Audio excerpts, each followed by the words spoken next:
In today's lecture, we are going to see evaporation control methods and dam instrumentation. This is from unit number 6 of your subject dam engineering.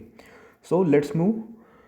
So what are the various methods of evaporation control? See, there are several methods which are design parameter, then floating covers, chemical coating, then windbreakers and shades.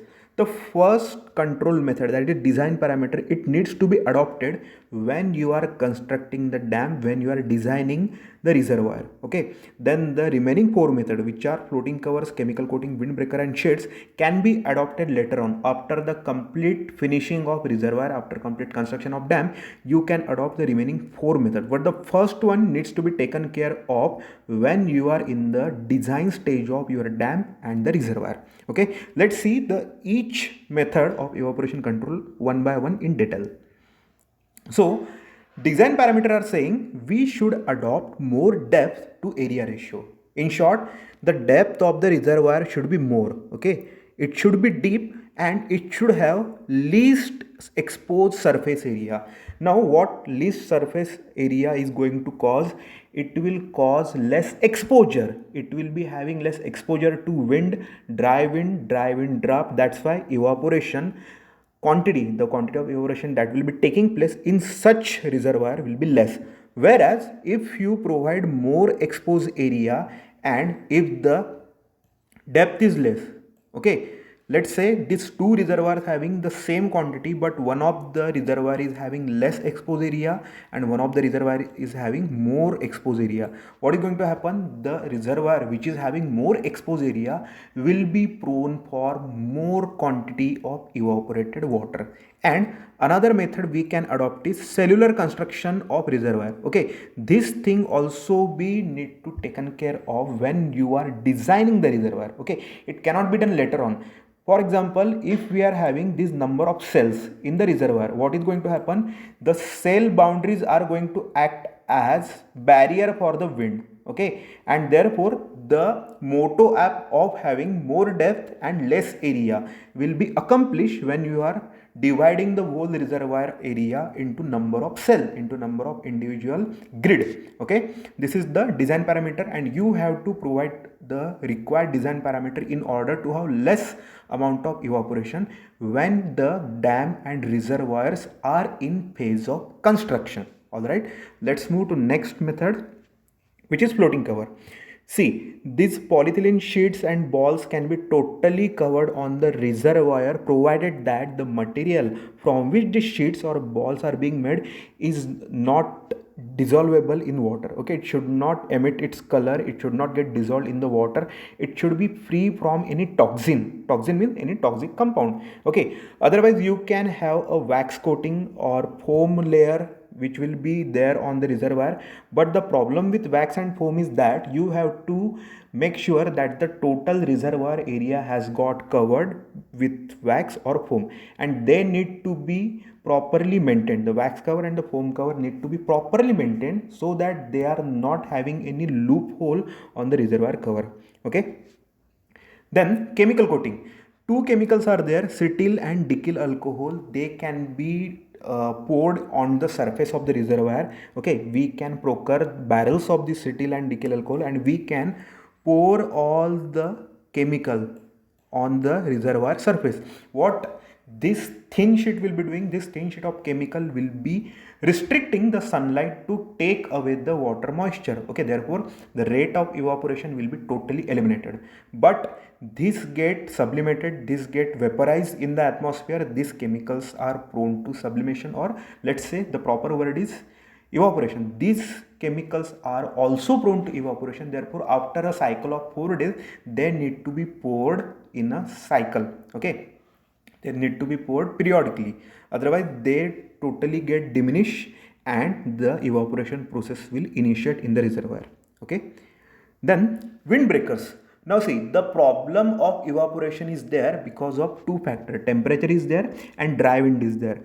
One thing can be done, that the whole area can be covered with some surface, and other thing can be done that we can stop the dry wind draft to enter our reservoir surface. Okay, when you are stopping the wind, when you are stopping the dry wind, it will not be able to carry the moisture away from the reservoir. Okay, what wind does is, wind flows over the reservoir surface, is absorb the moisture from the reservoir and it takes it away. Okay, but if you totally have a compound, a barrier over the reservoir, then what is going to happen, there will not be any evaporation. Okay, and here you can see the artificial windbreaker. The artificial windbreakers are such that they act as shade or cover also, and they do not allow the wind to take away or to carry away the moisture. Okay, these are what windbreaker. Then shades, the basic, the most dumbest, if we can say, the dumbest solution of restricting the evaporation is to cover the container in which the liquid is stored. Okay, then we can adopt a fiber panel or solar panel shade when the reservoir size is small. Okay, having a solar panel as a shade for evaporation control has the added advantage that you can have solar farming over there. You are having the added benefit of solar powered electricity over there, and also the water is not getting evaporated from the reservoir. Okay, means having shade, although it is costly, although it is having some sort of maintenance, some sort of periodic maintenance will be there, and initial budgeting will be very high, but still the added advantage is that if we are adopting solar panel, then the space is very much being utilized in a proper manner. Okay, now let's move to another part of the PPT, which is a dam instrumentation. Now what instrumentation is? Okay, the word itself is suggesting that dam instrumentation is saying that we should have some instruments fitted on the dam, inside the dam, on the surface of the dam. Now why we are providing this instrument? What is the need of instrumentation? Let's see into that. A manual, okay, what dam instrumentation is? A manual, electronic, mechanical, optical, hydraulic and pneumatic device fitted so as to measure, assess, record and display engineering parameter. Okay, in order to judge some engineering behavior, engineering parameter of a structure such as dam, we are focusing on dam here. So to judge some parameter, we are going for dam instrumentation. Okay, a manual instrument may be there, such as inclinometer is there or clinometer is there. Okay, survey instrument is it is. Then electronic, some IC chips may be there. Okay, then mechanical, some spring loaded action tools may be there. Okay, then optical, some methods of survey which are used for assessing the dam health are also used. In that we are going to use the leveling survey, and for that optical tools may be used. Hydraulic tools are there, piezometer will be there, pneumatic devices means pressure measurement cells will be there. Okay, and these devices are fitted so that we can measure, assess, record and display, also analyze the engineering parameters, the engineering behavior of the dam. Then what an instrument consists of? It comprises of three things. A sensor will be there, and whatever the data the sensor is sensing, it will be signaled via a media. Okay, a signal conducting media will be there, and a display unit will be there, which is called as a readout or a recorder. Then what is the purpose of dam instrumentation? Why we are carrying out dam instrumentation? Purpose of dam instrumentation. The first thing is safety of dam. Whether the dam is safe or not, whether it is ensuring the safety parameter or not, can be assessed, can be quantified, can be qualified only after we are fitting some gauges, dial gauges or instruments over there. Then health monitoring. Regular health monitoring of the dam means structural behavior of the dam can be checked only when we are fitting some tools over there. Okay, then prevention of failure. In case we are finding out that the behavior of dam, the structural behavior of the dam is not within the limits, is not within the predicted limits, then we can carry out some preventive measures over there. Then avoidance of catastrophe. See, in case in the last scene, if the dam is going to fail, some catastrophe is going to take place, then we can rehabilitate the people surrounding the dam, we can evacuate the total area, and then if the dam is ultimately failing, then we can avoid the loss of man, loss of men, loss of property, all the things can be avoided. Okay, the event of dam failure turning into a catastrophe can be totally avoided only when we are having the proper dam instrumentation methods fitted over there. Then comparison of actual behavior with predicted behavior. Even before the dam is being constructed, we are having certain parameters within which the dam should act. If it is behaving outside the parameter, if it is exceeding the limit, then we are saying that the dam is not performing, the health of the dam, the structural health of the dam is not proper. And in order to assess this specific thing, we should have a proper instrumentation kit. Okay. Then refinement of design of existing dam and future projects. See, if we are fitting the proper instruments on an existing dam, and from the instrument we are going to see a specific behavior. If it is gravity dam, it is masonry dam. If it is a earthen dam, if it is a rockfill dam, the each specific type of dam will be exhibiting some properties over there, and these properties can be recorded, can be assessed, can be analyzed, and the same set of properties can be predicted for current construction or some future construction. Okay, and if these properties are not behaved well by the existing dam, then the proper refinement of design can be done for existing construction and for whatever the future avenues, the future project that are going to be held in the near future. Okay, so this was the last point regarding dam instrumentation purpose. So let's see what extent to which we carry out the dam instrumentation. Okay, in that there are several points. The dam instrumentation extent means how much instrumentation kits, what is the quality, what is the amount of kits of instruments should be fitted over there. It depends on several parameters, means how many instruments we should use and how much the qualitative index that is provided by the tools should be there. The hazard to life and property that the dam present. For example, if a dam is located near to civilization, then more number of instruments should be there, more health checkup, then more cycle of checkup of structural behavior of dam should be taken. Then height or size of the dam. More the height, more the size of the dam, more the massiveness of the dam, then more instruments will be required. The extent of instrumentation will be more. Then the volume of water impounded by the dam. If the reservoir capacity is very large, then we should take care that proper and exact number of instrument required should be fitted over there. Okay, adequacy of instrument should be there. Then seismic risk at the site. For example, if the dam is situated in a seismic zone which is prone to earthquake waves, then the seismograph and all the required instruments should be fitted over there. Then age or condition of the dam. See, if the dam is old and prone to failure, then the number of instrument, the quality of instrument being fitted over there should be good. Okay, then the frequency and amount of water level fluctuation in the reservoir. See, in an area which is surrounded by mountains, then the frequency of change in the level of reservoir will be there. More reservoir emptying and more reservoir filling up process, if these specific cycles are more, then the proper instrument should exist over there.